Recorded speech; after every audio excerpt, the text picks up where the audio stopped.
국어 6학년 1학기 9단원 3차시 교과서 308쪽입니다. 교과서 준비하고요. 자, 글로 쓸 내용 계획하기를 공부해 보도록 하겠습니다. 지난 시간에 뭐 공부했어요? 자, 지난 시간에는 우리가 글을 쓰는 상황, 어떤 상황에서 글을 쓰게 되었나, 그 다음에 그 상황에서 목적 파악하기 이런 걸 해봤었죠. 상황에서 느낀 내 마음, 내가 전달하고 싶은 마음이 뭔지, 기쁜 마음인지 슬픈 마음인지 고마운 마음인지 뭐 이런 것들을 찾아봤고요. 그 다음에 글을 쓰는 목적 파악하는 것까지 공부를 했어요. 그러면 이번 시간에는 실제 글을 쓰기 위한 계획 짜기를 해볼 거예요. 계획이 잘 짜져 있을 때 글도 잘 나올 수 있겠죠. 자, 교과서 한번 봅시다. 글 가와 글 나를 읽고 물음에 답해 봅시다. 자, 요걸 하기 전에요. 선생님이 댓글에다가 링크 하나를 올려줄 거예요. 가서 링크를 보고 와서 설명을 마저 들어요. 네, 보고 왔습니까? 자, 라바, 귀여운 라바. 요즘 여러분들 라바 알아요? 선생님은 집에 빨간 라바, 레드 라바 인형 있습니다. 선생님 맨날 끌어안고 자는 레드 라바 인형이 있어요. 동글동글하던 놈이 지금 하도 맨날 끌어안고 있었더니 납작해지기는 했는데, 자, 라바가 처음에 어떤 어려움을 겪었어요? 조금만 먹고 다 버렸더니 돈을 넣어도 그 음식물 처리기가 열리지 않아서 지갑을 탈탈 털어서 이렇게 돈을 다 써버리는 일이 벌어졌죠, 그죠? 그런데 옐로우는 다 먹고 버릴 게 별로 없으니까 꽃가루가 확 날렸었잖아요, 그죠? 자, 그러면 이 영상이 하고자 하는 말, 이 영상을 만든 목적은 뭘까요? 떠올려 봤어요? 이 영상의 목적은 뭐예요? 음식물 쓰레기를 만들지 말자, 음식물을 남기지 말자, 이거죠, 그죠?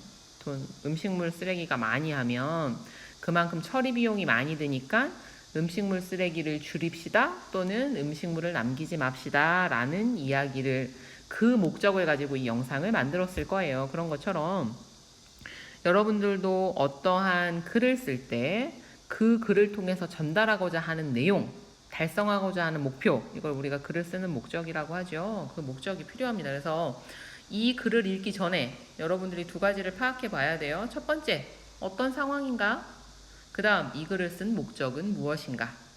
예, 그리고 우리가 지금 마음을 전하는 걸 공부를 하고 있으니까 여기서 나누려고 하는 마음은 무엇인가? 이런 것들을 생각하면서 글을 읽어보도록 합시다.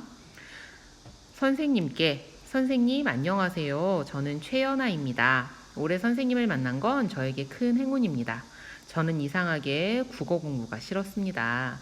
책은 만화책 말고는 모두 재미가 없고 글쓰기도 팔만 아픈 것 같았습니다. 그런데 선생님과 함께 국어를 공부하고 나서는 조금씩 달라지기 시작했습니다. 선생님께서는 읽기와 쓰기를 할 때 도움이 되는 여러 가지 재미있는 방법을 알려주셨습니다. 그리고 이해가 되지 않는 부분은 없는지, 더 알고 싶은 것이 있는지를 물어봐 주시고 진지하게 들어주셨습니다. 그래서 저는 용기를 내어 궁금한 점이나 더 알고 싶은 것을 여쭈어 보았고, 새로운 내용을 알면서 국어 공부가 점점 더 좋아지기 시작했습니다. 국어 공부를 좋아하게 되니 다른 과목 공부도 재미있었습니다. 모두 선생님 덕분입니다. 선생님께서 수업 시간에 늘 말씀하신 것처럼 몸과 마음이 건강한 사람이 되도록 노력하겠습니다. 선생님 정말 고맙습니다. 2005월 모일 최연아 올림. 자, 내용 한번 확인해 볼까요? 자, 뭐뭐 확인하랬죠? 어떤 상황이었나? 이 글을 쓰는 목적은 무엇이었나? 여러분 한번 볼게요.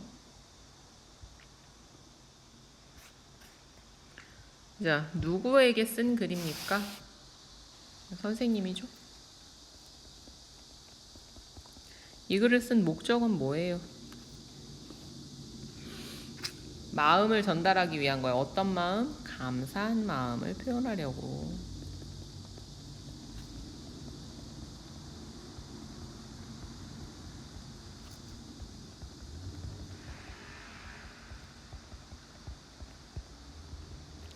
자, 글 내용에서 보면 위쪽으로 가서 자, 쭉 마지막에 뭐라고 나와 있어요? 선생님 정말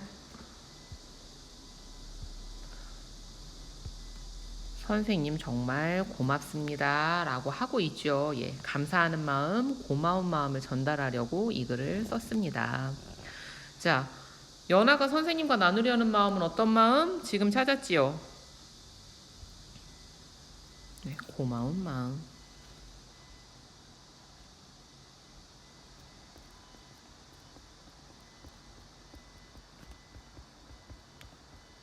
감사하는 마음. 같은 말이에요. 자, 그러면 자, 선생님은 이걸 보면서 이 글을 보면서 굉장히 부러웠어요. 와, 나도 저런 편지를 받고 싶다. 그러면서 또 한편으로는 안타까운 마음이 들었어요. 이 온라인이라는 한계를 극복하고 선생님이 정말 저런 편지를 받아 마땅한 좋은 수업을 할 수 있는 방법은 뭐가 있을까? 앞에 있었을 때는 글도 보아주고 하나하나 이제 어떤 부분을 더 헤어줘야 되는지 얘기해 주는데 이걸 온라인이라는 이 한계를 극복하고 할 수 있는 방법을 좀 생각하게 되는 그런 편지였습니다. 자, 그러면 여러분이 이런 편지를 선생님께 전달했다. 그럼 어떠한 좋은 점이 있을까요? 우리가 평소에 말로라면 이런 이야기들 이렇게 자세하게 하는 일이 쉬울까요? 선생님을 만난 건 큰 행운이에요. 저 공부하고 이런 거 좋았어. 이런 거를 이렇게 자세하게 풀어서 얘기하기가 쉬울까요? 어려울까요? 굉장히 좋은 얘기이기는 하지만 이런 기회가 많지는 않지요. 그죠? 그래서 이런 편지를 썼을 때 일단 큰 감동을 줄 수 있다라는 좋은 점이 있고요. 또 내가 전달하고자 하는 내용을 아주 자세히 표현할 수 있다는 장점이 있어요. 하고 싶은 말.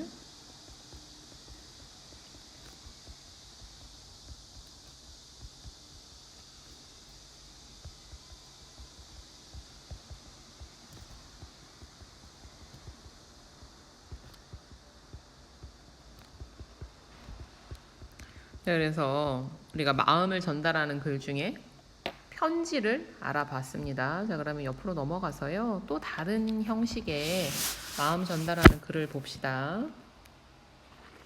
글 나입니다. 이걸 보면서도 여러분 아까 얘기했던 것처럼 일단 어떤 상황인지, 목적이 무엇인지, 그리고 이 상황에서 드러난 이 글을 쓴 사람이 전하고자 하는 마음은 무엇인지 생각하면서 글을 봅시다. 정민아, 아까 과학 시간에 물을 엎질러서 정말 미안해.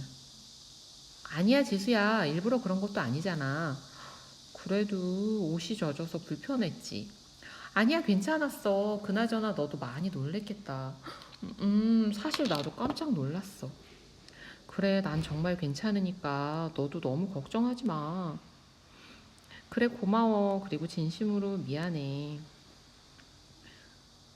자, 아무래도 앞에 있는 글보다는 여러분들이 좀 더 생활에 자주 사용하게 되는 형식일 것 같아요. 그죠?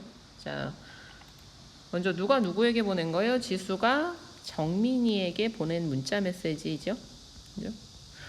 지수는 정민이한테 왜 이 문자 메시지를 보냈어요? 뭐 하려고? 뭐 하기 위해서? 사과하려고?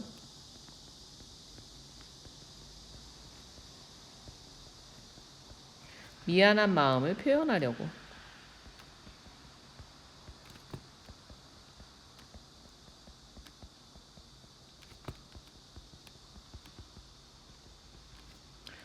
자, 세 번째, 지수가 정민이와 나누려는 마음, 어떤 마음을 나누고 싶은 거예요?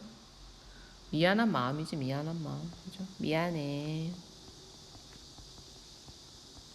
그래서 마음을 전하는 글쓰기에는 여러분들이 이 마음을 표현하는 그 마음이 드러나는 표현이 필요합니다. 여기에서는 어떤 표현이에요?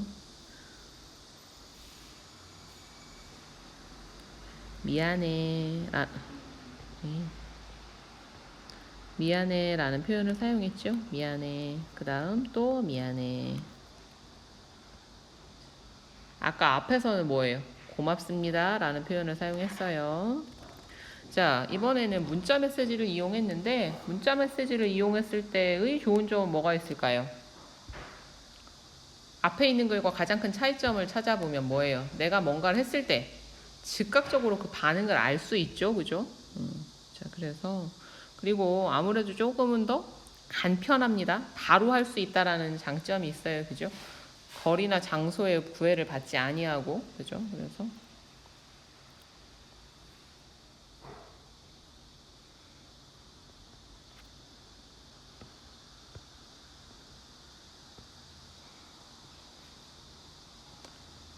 생각이나 느낌을 바로 전할 수 있다.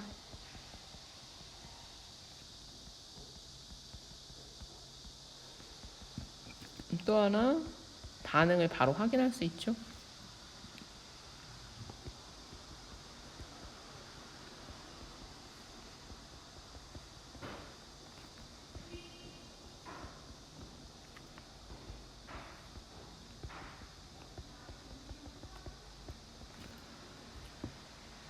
자, 그러면 가와 나그를 정리해서 선으로 이어봅시다. 글 가는 누구한테 쓴 거예요? 선생님한테 쓴 거죠? 어떤 말로? 공손한 말로. 글 나는 친구 정민이한테 친근한 말로 썼어요. 마음을 나누는 글은 같은 마음을 나눈다고 하더라도 누가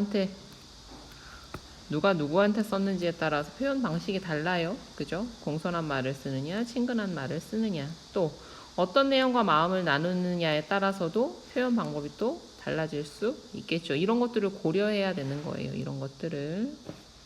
자, 310쪽으로 넘어갑시다. 자, 그림을 보고 신우가 글을 쓰는 상황과 목적을 파악해 봅시다. 어떤 상황인지, 어떤 목적의 글을 쓰려고 하는지. 먼저 지금 오늘 낮의 상황을 보여주는 이 그림을 먼저 한번 볼까요? 예, 딱 봐도 알겠죠? 그죠? 서로 깜짝 놀랐습니다. 어이구, 이건 뭐예요? 이 녹색의 이것은? 자, 예, 선우의 마음이 나타나 있는 풍선을 봅시다. 아까 점심시간에 미역국을 엎질러서 지효 가방이 더러워졌어. 하지만 지효는 나를 이해해 주었지. 지효에게 미안한 마음과 고마운 마음을 나누는 글을 써볼까? 자, 어떤 상황인지 파악했어요? 어떤 마음인지도 알겠고요. 자, 그러면 한번 찾아서 정리해 봅시다. 1번. 자, 신우가 글을 쓰는 상황과 목적을 생각하며 보기에서 알맞은 말을 찾아서 써 넣어 봅시다.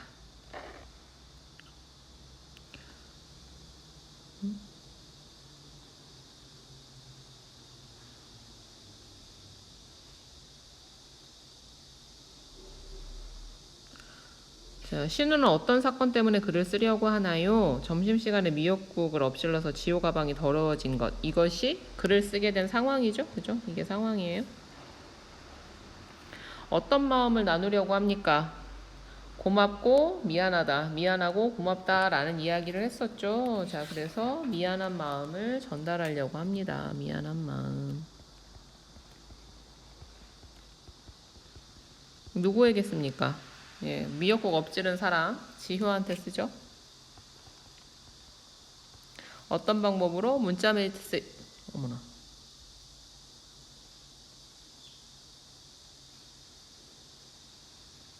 미안 얘들아, 선생님이 미안해요.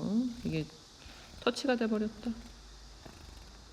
자, 문자 메시지 쓰기 또는 편지 쓰기.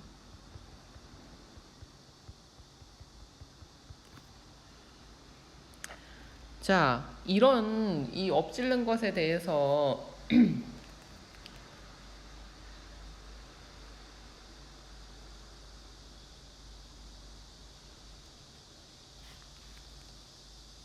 내가 만약 지효였다면 어떤 생각이 들까요? 여러분 있는데 막 미역국이 엎질려서 가방이 더러워졌어요. 그러면 어떤 마음이 들겠어요?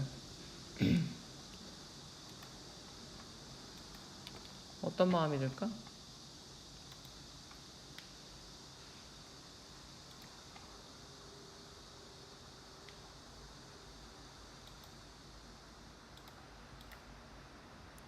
자, 일단 가방이 더러워졌으니까 굉장히 당황스러웠겠죠, 그죠?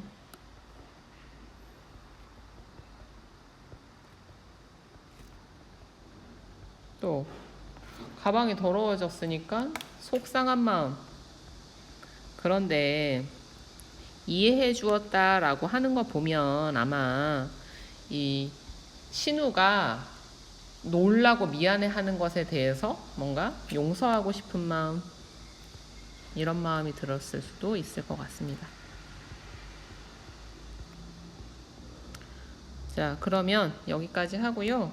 다음 시간에 신우가 지금 이런 상황에서 미안한 마음과 고마운 마음을 전하기 위해서 어떤 것들을 써야 할지, 그것에 대해서 계획하는 것, 실제로 해보는 것들을 더 해보도록 하겠습니다. 수고 많았습니다. 오늘 여기까지 하겠습니다.